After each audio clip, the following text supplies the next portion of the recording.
Pero with this now,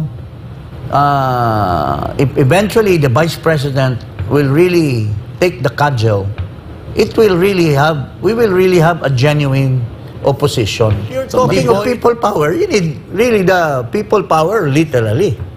Pero kung puro daldalan, ito, example, doon sa Davao, napakaraming tao. Pero what happened after that? Si Inday Sara, kung siya nang mamumuno, very pure ang intention. Wala siyang ambisyon kasi umalis nga siya. Ito nga mga kababayan, bago natin ituloy ang video na ito, kung bago ka lang sa aking YouTube channel baka pwede makahingi ng like at subscribe at click mo na rin ang notification bell para updated ka sa aking nilalabas na bagong video. Salamat po. May isa kaming gustong itanong sa'yo dito sa Pilipinas nating mahal. Kanina pa ito tumatakbo before natin balikan. Yes. Yung impact and the affirmative contribution of Sara Duterte in the opposition movement of political forces that will, sabi mo, consolidate and mag-gravitate ang tao at ang malawak na sektor ng mamamayan sa kanya dahil trusted siya, well-performing siya, may integrity, proven ang kanyang dignity as a leader of the country, mayroon siyang sariling desisyong mabuti na nakaugnay sa interes ng mamamayan. Ngayon ang tanong sa iyo, Congressman Jing, ano kaya ang mga mabibigat, posible na mga dahilan na nagtulak sa ngayon kay Sara Duterte bilang pangalawang Pangulo ng Bansa to draw the line and get out of the cabinet ni Marcos Jr. and expectedly, isa ito sa babantayan na magiging political critic ng gobyerno nito, lalo na may mandato ito na mas mataas pa sa presidente ang boto niya. May tatlong bagay na gustong itanong sa'yo. Number one, ang kanyang pagtingin ay tumutugma ba sa pagtingin ng kanyang ama na former President Rodrigo Duterte na papunta sa diktadura at authoritarianismo at walang pagkilala sa batas at katarungan at abuso sa poder ang nangyayari sa maraming pagkakataon na ginagawa ni Marcos Jr. at hindi niya na ito kayang itolerate pa? Number two, ang nagaganap na napipintong pagkabulid sa kamatayan through sa senseless madness for war ng Marcos Jr. sa kanyang pagpihit sa baluktot na foreign policy in relations to China, which sa tingin ng mga tao, ang kanyang pananahimik is a sign na nag-a-analyze siya at nagkuha ng timing na pwede na siyang manindigan kapag outside of the cabinet family siya ng Marcos Jr. Number three, na nakikita ng taong bayan, yung walang respeto na ginawa ng Marcos government using the coercive apparatus of the government, yung mga pulis na lumusob sa Davao, at kulang na lang ay sagpangin ng martial law na deklarasyon ng buong Davao City. Halos walang kapangyarihan sa batas at sa aktwalidad si Mayor Basti Duterte sa mga pulis. Hindi nirespeto ang Pangulong Rodrigo Duterte na dyan nakatira. Ang mga sibilyan, mga bata, kababaihan nilusob sa mga religious compound sa Kingdom of Jesus Christ. Bilang Vice Presidente, dito rin siya nakatira. Sa tingin mo lahat ng itong mga binanggit ng taong bayan ay napuno na ang salop para kay Sara Duterte? Well, hindi lang ito. I mean, those three that you mentioned are just part and partial of her early perceptions already. Na she is a sore thumb in the Marcos administration. Unang-una, gumagawa siya ng maganda, gumagawa siya ng magandang trabaho, may magandang purpose siya. Tapos biglang na politika, yung kanyang allocation that should have been used to serve the purpose for which she was mandated to do in the DepEd ay Pinulitika yun. Pinulitika. Yun pa lang, malaki ng frustration sa kanya yun. Tapos mayroon pang isang pangit na tao na humihimok sa kanya na gumagawa lang naman siya ng tama at wala naman siyang kinalaman sa mga aksyon ng kanyang pamilya who were doing independently of her. Diba? Oo. So, marami pang mga bagay na hindi natin mami-mention lahat. Pero ang bottom line, all this, she has reached a point na na-realize niya na why am I here? ayaw naman nila. Ako dito. Ha? O di doon na ako sa maraming tao na may gusto sa akin. Ha? O I will lead the multitude of people who are against this government because of its failure, its ineptness, its incompetence. So dito na ako. In the hope that I will be able to change the government in the sense that it will be able to serve the people well. Ayun. Oh, di ba? Klaro. Oo. Congressman Jing, may tanong dito. May pinost ka sa iyong Facebook yata o sa isang group chat na kumakalat din ngayon. Hours after that the Vice President resigned from her position as Secretary of Education, sinabi mo na the fresh hope and bright future for genuine opposition has been ushered now with the resignation. Yes. What do you mean by that, please? Well, I said that this is now an opportunity for those who have been hoping na may magsasalba sa kanila. Kasi frustrated ang tao. You know, our President, PRRD, he is still very well loved.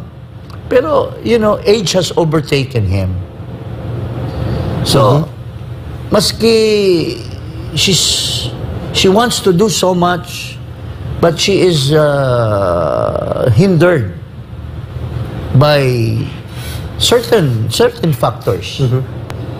Tapos, yung sinasakyan niyang platform, parang hindi naman talaga tunay na hinihikayat yung mapaalis si Marcos, kundi parang sa mga nagsasabi sa akin, parang lumalabas lamang na platform for politika. Electoral campaign. Electoral campaign. So, parang flower lang si PRRD, pero ang main game nitong grupo na ito is really to further the political aspirations of those who've been always in all the rallies. Ito yung mga actors. You're referring dito sa limitations of activities na ginagawa ng Maisog. Yes. Because for you, PRRD is the centerpiece, should be the centerpiece ng mga pagkilos ng taong bayan to bring real issues. Parang napansin ko pa yung mga sinasabi ni PRRD, parang yung narrative niya ay parang hindi galing sa kanya eh. Hindi ba? Nung una, palaban siya. Nung naman, binago naman yung narrative. May mga nakikiusap na ganito. Pero with this now, if eventually the Vice President will really take the cudgel, we will really have a genuine opposition. Devoid of politics, devoid of people who will just use the President Duterte, Inday Sara, at ito ay gagamitin itong bagong establishment of an opposition to further the interests of the Filipino people. Direktang kang tatangin ng Pilipinas nating mahal. There was a group launched, I think 3 weeks ago, or almost a month now, at gaining momentum on the grassroots. Yes. Ang pangalan sa grupong ito ay Marcos Alis Dyan. More deliberate and more directional. Ang panawagan nila, there is nothing more to do with the Marcos government but to remove him from office by all peaceful means for the people acting as direct sovereign mandate into the direct action of the parliament of the streets or any other peaceful means allowed by law. Yeah. Direktang pagkilos ng taong bayan. Directional, deliberate. How do you compare that? Yun ang kailangan natin. Yung mayroong direction. Mayroong plan of action. Hindi yung puro lamang, rally rito, tapos the same people yung nagsasalita, tapos after the rally, pabayaan na lang yung tao na nakikinig, walang consolidation. In other words, in fact, I recall in one of the meetings that we have with President Duterte, when he presided a meeting, he mentioned that dapat magkakaroon na ng expansion, meaning to say, organized groups already. Multisectoral Multisectoral para... and directional na. Oh, kasi if you're talking of people power, you need really the people power literally. Pero kung puro daldalan, ito, example, doon sa Davao, napakaraming tao. Pero what happened after that? Nakinig lang yung tao, lipat na naman sa iba. Nasaan yung mga taong nakinig? Were there people who organized them into a group and told them na dito po tayo? Wala. May punto ka dyan. Tama Di ba? yan. You were there. Ikaw, anong masasabi mo? Ako naman ang magtanong sa'yo. Anong masasabi mo? Do you agree with me what you have witnessed when you were also in that very big, large rally in Davao? Yeah. Ang sagot ko dyan, hindi politiko ang nagtatakda ng pagbabago sa lipunan, taong bayan. At hindi naman automatic na mahuhulog sa puno ng bayabas o sa itaas ng mangga, nakikilos ang taong bayan kung hindi sila namumulat at nang-organisa at napapakilos At saka ang ng mahirap isang organisadong pagkilos. Mahirap niyan ka, Eric. Yung mga people involved in the narrative, may mga questionable din na sasabihin, galit lang yan kay Marcos dahil natanggal, or galit lang yan kasi hindi nalagay sa pwesto, di ba? Which brings me to the question, anong pagkakaiba kapag Sara Duterte ang magbibit-bit ng totoong sentimiento ng taong bayan sa isang pagkilos na ang layunin ay baguhin ang bulok na pamumuno at hindi matuwid na pamamahala versus sa sinasabi mong may mga electoral agenda ang nakikita doon sa mga panimulang pagkilos ng opposition group na ito. Si Inday Sara, kung siya nang mamumuno, very pure ang intention. Wala siyang ambisyon kasi umalis nga siya.